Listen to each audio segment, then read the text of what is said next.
आप देख रहे हैं inspire excellence institute the way of success. हमारे चैनल को अधिक से अधिक जो है सब्सक्राइब कीजिए, लाइक दीजिए और वीडियो को ज़्यादा से ज़्यादा शेयर कीजिए, लाइक कीजिए, चैनल को ज़्यादा से ज़्यादा सब्सक्राइब कीजिए ताकि हमारा मोटिवेशन लगातार बढ़ता रहे। Thank you for watching this video.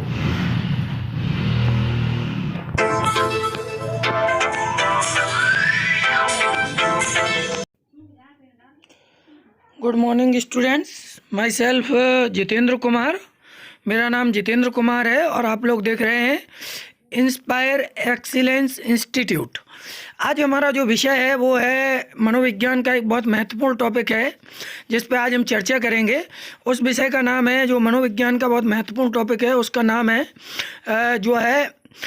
है पर्सनालिटी या व्यक्तित्व। इस पर आज हम चर्चा करेंगे। मैं शुरू करूं उसके पहले आप सभी से मेरा निवेदन है कि आप हमारे चैनल इंस्पायर एक्सीलेंस इंस्टीट्यूट को अधिक से अधिक मात्रा में सब्सक्राइब करें, वीडियो को अधिक से अधिक शेयर करें, लाइक करें और कमेंट करें। तो चलिए शुरू करते हैं। सबसे पहले हम बात करते हैं व्यक्तित्व की या पर्सनालिटी की। तो व्यक्तित्व या पर्सनालिटी होती क्या है, इस पर चर्चा करते हैं हम लोग कि व्यक्तित्व या पर्सनालिटी क्या होती है। तो किसी भी व्यक्ति के शारीरिक, मानसिक, सामाजिक गुणों, लक्षणों के योग्यताओं के योग को, किसी भी व्यक्ति की शारीरिक, मानसिक, सामाजिक गुणों, लक्षणों और योग्यताओं के योग को क्या कहते हैं? पर्सनालिटी कहते हैं या व्यक्तित्व कहते हैं। किसी भी व्यक्ति के शारीरिक, मानसिक, सामाजिक गुण, लक्षण और योग्यताओं यानी एलिजिबिलिटी के योग को व्यक्तित्व या पर्सनालिटी कहते हैं। Personality derived from a Latin word persona, मतलब कि जो व्यक्तित्व है, पर्सनालिटी है, ये लैटिन भाषा के एक शब्द पर्सोना से जो है उत्पन्न हुआ है। पर्सोना का मतलब होता है जिसका अर्थ होता है, पर्सोना का अर्थ होता है मुखौटा। ठीक है, तो ये पर्सोना शब्द जो लैटिन भाषा का शब्द था उससे बना है और उसका अर्थ होता है मुखौटा। व्यक्ति के सभी शारीरिक, मानसिक, सामाजिक, व्यवहारिक गुण, लक्षण, योग्यताओं तथा क्षमताओं का एकीकृत रूप जो उसे मूर्त अथवा अमूर्त छवि प्रदान करता है व्यक्तित्व कहलाता है। क्या? किसी भी व्यक्ति के समस्त शारीरिक, मानसिक, सामाजिक, व्यवहारिक गुण, लक्षण, योग्यताओं तथा क्षमताओं का एकीकृत रूप जो उसे मूर्त या अमूर्त छवि प्रदान करता है क्या कहलाता है? व्यक्तित्व कहलाता है। तो व्यक्तित्व की अगर कोई परिभाषा है तो यही है कि व्यक्ति के समस्त शारीरिक, सामाजिक, मानसिक, व्यवहारिक गुण, लक्षण, योग्यता और क्षमताओं के एकीकृत रूप को हम क्या कहते हैं? व्यक्तित्व कहते हैं, जो उसको अमूर्त या मूर्त छवि प्रदान करता है। आगे बढ़ते हैं। ये तो हो गई डेफिनेशन, ये परिभाषा होगी व्यक्तित्व की। अब हम बात करते हैं व्यक्तित्व के आयाम या पर्सनालिटी के कितने आयाम हैं। व्यक्तित्व के कितने आयाम हैं? व्यक्तित्व के आयाम कितने हैं? तो अगर हम बात करें तो व्यक्तित्व के मुख्यतः जो है 3 आयाम या पर्सनालिटी के 3 आयाम हैं। पहला जो आयाम है या पहला पक्ष है वो शारीरिक पक्ष है, दूसरा पक्ष है वो मानसिक पक्ष है और तीसरा जो पक्ष है वो सामाजिक या व्यवहारिक पक्ष है। तो पहले हम बात कर लेते हैं शारीरिक पक्ष की। पर्सनालिटी में जो शारीरिक पक्ष है वह व्यक्ति के रंग, रूप और आकार के आधार पर पता चलता है। मतलब व्यक्ति का रंग, रूप और उसका शरीर का आकार वो बताता है उसके शारीरिक पक्ष को। ये व्यक्ति के व्यक्तित्व का पहला आयाम होता है। दूसरा आयाम क्या है? दूसरा आयाम है व्यक्ति के मानसिक पक्ष की बात करें। व्यक्ति के भाव, आचार, उसके विचार और सिद्धांत, ये दूसरा पक्ष उसका बताते हैं व्यक्ति का, और ये दूसरा आयाम है व्यक्तित्व का। तीसरा जो आयाम है वो है सामाजिक व्यवहारिक पक्ष। व्यक्ति का संपूर्ण व्यवहार महत्वपूर्ण पक्ष होता है। ये सबसे महत्वपूर्ण पक्ष होता है किसी भी व्यक्ति के जीवन का या किसी भी व्यक्ति के व्यक्तित्व को जानने का। सबसे महत्वपूर्ण पक्ष जो होता है उसका सामाजिक या व्यवहारिक पक्ष होता है कि व्यक्ति समाज में कितना घुला मिला है, व्यक्ति स्वार्थी तो नहीं है, व्यक्ति अपने बारे में कितना सोचता है, दूसरे के बारे में कितना सोचता है। ये हमें सामाजिक या व्यवहारिक पक्ष से पता चलता है और ये व्यक्ति के तीसरे आयाम का बहुत महत्वपूर्ण पक्ष है। ठीक है, व्यक्ति के व्यक्तित्व को जानने के लिए सामाजिक व्यवहारिक पक्ष बहुत महत्वपूर्ण है। अब हम बात करते हैं व्यक्तित्व का वर्गीकरण। व्यक्तित्व के जब हम वर्गीकरण की बात करते हैं तो व्यक्तित्व या पर्सनालिटी का जो क्लासिफिकेशन है, वर्गीकरण है, पर्सनालिटी क्लासिफिकेशन है, इसको जो है पर्सनालिटी का जो क्लासिफिकेशन है उसको कई लोगों ने अपने अपने अनुसार बांटा है। तो पहला जो नाम आता है वो क्रेस्चमर का नाम आता है। क्रेस्चमर ने जो है पर्सनालिटी को डिवाइड किया और 3 मुख्य भागों में पर्सनालिटी को बांटा है। क्रेस्चमर के अनुसार जो पर्सनालिटी है वो 3 तरह की होती है। वह आकार के आधार पर इन्होंने पर्सनालिटी को बांटा, वो 3 तरह की बताई। पहली बताई एथलेटिक पर्सनालिटी या हष्ट-पुष्ट शरीर वाले व्यक्ति। दूसरी जो बताई है वो बताई है एस्थेटिक पर्सनालिटी या दुबले पतले व्यक्तित्व। ठीक है, तीसरी जो बताई है वो है पिकनिक पर्सनालिटी या मध्यकाय नाटे शरीर वाले व्यक्ति। ये क्रेस्चमर के अनुसार 3 तरह के पर्सनालिटी होती है मनुष्य की, उसके शरीर के बाह्य आकार के आधार पर। पहली एथलेटिक, दूसरी एस्थेटिक और तीसरी पिकनिक। एथलेटिक क्या होती है? पहले जो होते हैं वो होते हैं एथलेटिक। एथलेटिक मीन्स कि जिनका शरीर हष्ट-पुष्ट हो, जिनका शरीर हष्ट-पुष्ट हो। जो है हम बता रहे थे कि क्रेस्चमर ने 3 तरह का वह आकार के आधार पर व्यक्तित्व बताया। पहला एथलेटिक। एथलेटिक व्यक्तित्व वाले व्यक्ति वे व्यक्ति होते हैं जिनका शरीर हष्ट-पुष्ट होता है, मतलब जो शरीर से हेल्दी हो, मतलब वो। दूसरा बताया था एस्थेटिक, मतलब जिनका शरीर दुबला पतला हो, सिंगल फ्रेम हो, वो। तीसरा जो बताया वो पिकनिक, यानी मध्यकाय, जो नाटे हों और शरीर थोड़ा उनका ठीक ठाक हो, मध्यम हो। ठीक है, ऐसे लोगों को क्रेस्चमर ने 3 तरह के व्यक्तित्व बताए। इसी के तरह स्प्रेंगर ने भी जो है कई तरह के व्यक्तित्व बताए। स्प्रेंगर ने समाजशास्त्रीय जो है व्यवहार के अनुसार, समाजशास्त्रीय व्यवहार के अनुसार या सामाजिक गतिविधियों के आधार पर, व्यवहार के आधार पर जो है व्यक्तित्व बताया। तो उन्होंने जो है एक ट्रिक मैं आपको बता दे रहा हूँ, एक ट्रिक मैंने बनाई थी, बहुत सुंदर ट्रिक है। अगर इसको आप याद कर लेंगे तो ये स्प्रेंगर का जो क्लासिफिकेशन है व्यक्तित्व का वो आपको अच्छे से याद हो जाएगा। आ सा राधा से सुंदर है, बहुत अच्छा है। आ से आर्थिक, सा से सामाजिक, रा से राजनीतिक, धा से धार्मिक और से सैद्धांतिक और सुंदर से कलात्मक। ये पूरा मतलब आपको बहुत अच्छे से बता दिया है मैंने कि ऐसे व्यक्तित्व, मतलब ये इन्होंने इस तरीके से जो है 7-8 तरीके से बांटा है। 1 2 3 4 5 6 तरीके, 6 प्रकार में व्यक्तित्व को बांटा है। नंबर 1 आर्थिक व्यक्तित्व। आर्थिक मतलब कि ऐसे व्यक्ति जिनके पास धन की कोई कमी नहीं हो, जो धन को ही प्राथमिकता देते हों, उनको हम आर्थिक व्यक्तित्व वाला व्यक्ति कहते हैं। सामाजिक, जो जिनकी रुचि सामाजिक कार्यों में अधिक रहती है, उनको हम क्या कहते हैं? सामाजिक व्यक्तित्व। जो व्यक्ति अपनी रुचि राजनीतिक कार्यों में रखते हैं उनको हम राजनीतिक व्यक्तित्व मान सकते हैं स्प्रेंगर के अनुसार। ऐसे व्यक्ति जिनका मन धार्मिक कार्यों में अधिक लगता है, वो धार्मिक प्रवृत्ति के होते हैं, वो उनका व्यक्तित्व धार्मिक होता है। सैद्धांतिक व्यक्तियों का जो है कुछ वो सैद्धांतिक होते हैं उनके, और जिनका कलात्मक कार्यों में जब कोई मन लगता है तो उनको हम जो है कहते हैं वो सुंदर या कलात्मक व्यक्तित्व कह सकते हैं। इसी तरह से सेल्डन ने भी शरीर की आंतरिक रचना के आधार पर व्यक्तित्व को विभिन्न मतलब उसमें बांटा है 3 प्रकार में बांटा है। शेल्डन के अनुसार जो व्यक्तित्व है वो 3 तरीके का है। नंबर 1 एंडोमॉर्फिक व्यक्तित्व।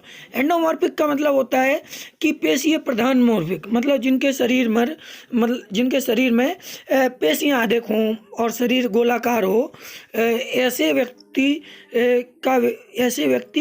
एंडोमॉर्फिक कहलाते हैं। मीजोमॉर्फिक अस्थि प्रधान, जिनके शरीर में हड्डियां ज़्यादा हों, अस्थि प्रधान होते हैं और इनका शरीर आयताकार हो, ठीक है, वो मीजोमॉर्फिक कहलाते हैं। एक्टोमॉर्फिक संवेदनशील होते हैं, लंबा काय होता है, जिनकी बॉडी लंबी होती है, उनको हम एक्टोमॉर्फिक कहते हैं शेल्डन के अनुसार। अब युंग या जुंग के अनुसार मनोवैज्ञानिक आधार पर जो है 1921 में युंग या जुंग ने मनोवैज्ञानिक आधार पर व्यक्तित्व को बांटा और वो 3 तरह का व्यक्तित्व उन्होंने भी बताया। नंबर 1 अंतर्मुखी व्यक्तित्व। अंतर्मुखी व्यक्तित्व क्या होता है? ऐसे व्यक्ति जो एकांत प्रिय हों, चिंतनशील हों, संकोची हों, शर्मीले हों, देर से निर्णय लेने आदि वाले हों। मतलब कि ऐसे व्यक्तित्व या ऐसे लोग जो एकांत प्रिय होते हैं, चिंतनशील होते हैं, जो चिंतन अधिक करते हैं, संकुची होते हैं और शर्मीले स्वभाव के होते हैं, जिनमें निर्णय लेने की क्षमता कम होती है, अर्थात जो निर्णय देर से ले पाते हैं। ऐसे व्यक्तित्व को हम क्या कहते हैं? अंतर्मुखी व्यक्तित्व कहते हैं, युंग के अनुसार या जुंग के अनुसार। दूसरा है बहिर्मुखी व्यक्तित्व।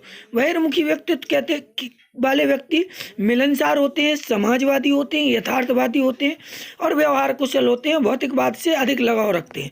अर्थात ऐसे व्यक्ति जो दूसरे लोगों से मिलकर रहते हों, जिनमें सामाजिक कार्यों के प्रति बहुत अधिक रुचि हो, जो यथार्थ में विश्वास रखते हों, व्यवहार कुशल हों और भौतिक संसाधनों पर भी अधिक महत्व देते हों, ऐसे व्यक्तियों को हम बहिर्मुखी कहते हैं और ऐसे व्यक्तित्व बहिर्मुखी व्यक्तित्व कहलाते हैं। उभयमुखी, जिनके अंदर अंतर्मुखी और बहिर्मुखी दोनों गुण पाए जाते हैं, दोनों गुणों का मिश्रण होता है, ऐसे व्यक्तित्व को हम उभयमुखी व्यक्तित्व कहते हैं।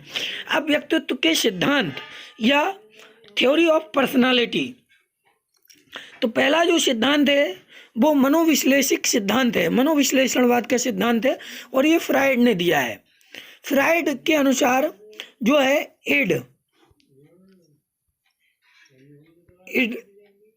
इदम और ईगो, ये 3 अहम सिद्धांत होते हैं।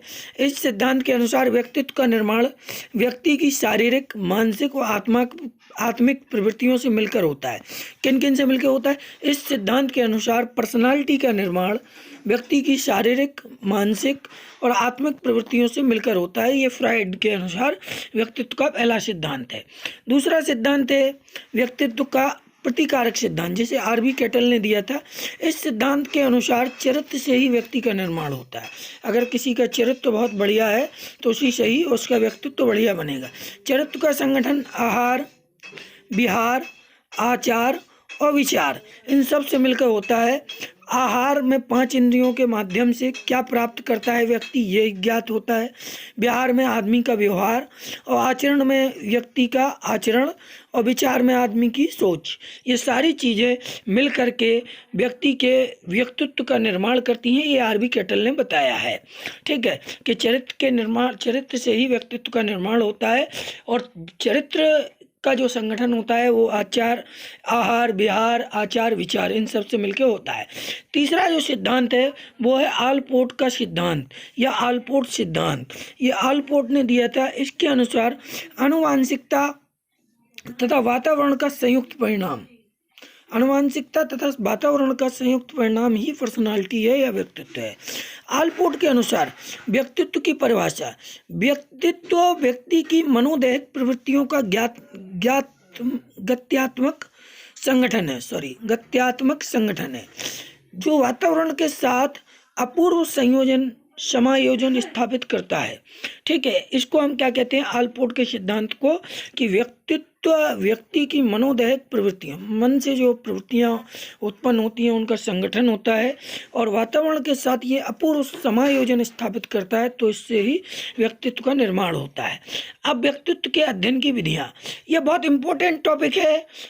इससे 1 या 2 क्वेश्चन टीईटी, सीटेट और शिक्षक भर्ती में 100% आता है। साथियों, इसको बड़े गौर से पढ़ना, इस वीडियो को बड़े जोर से देखकर आप अपना जो है नोट्स तैयार करना।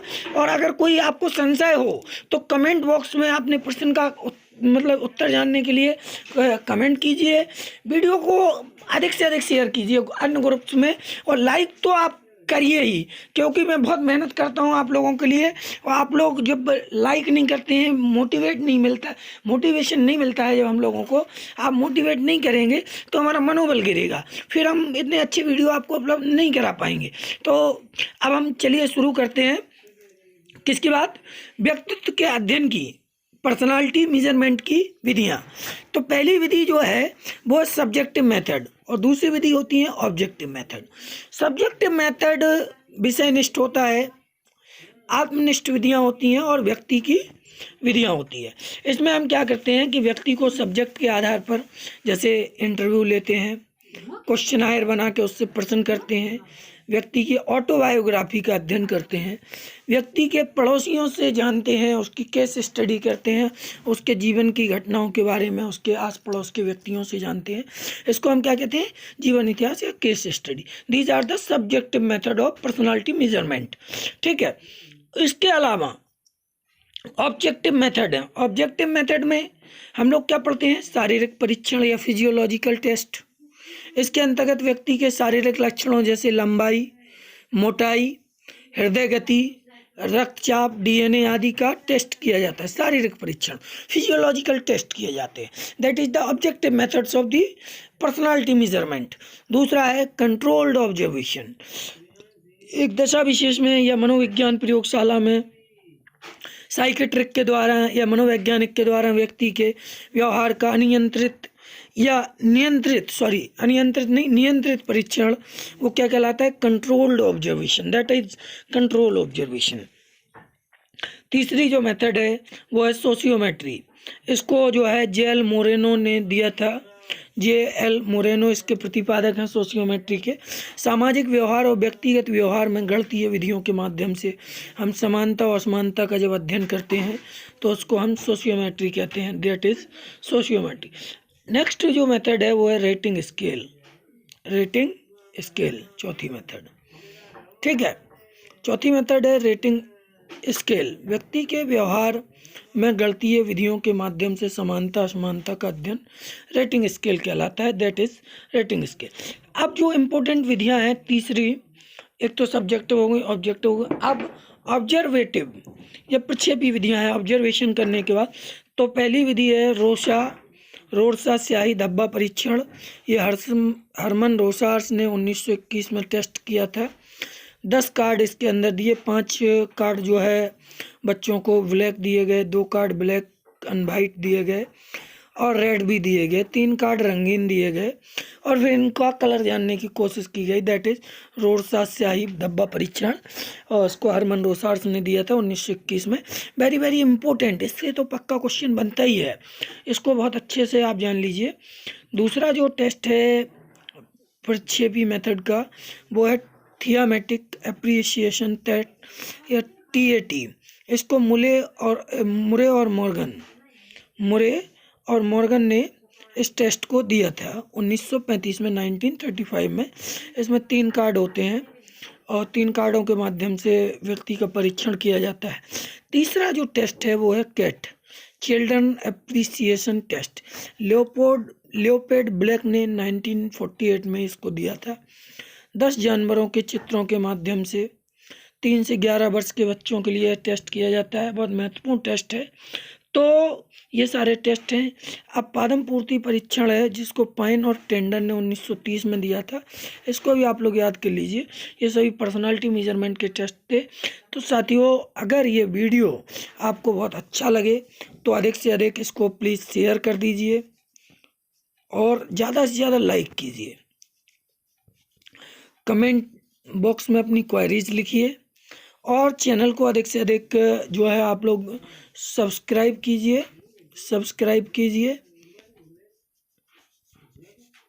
Thank you for watching this video.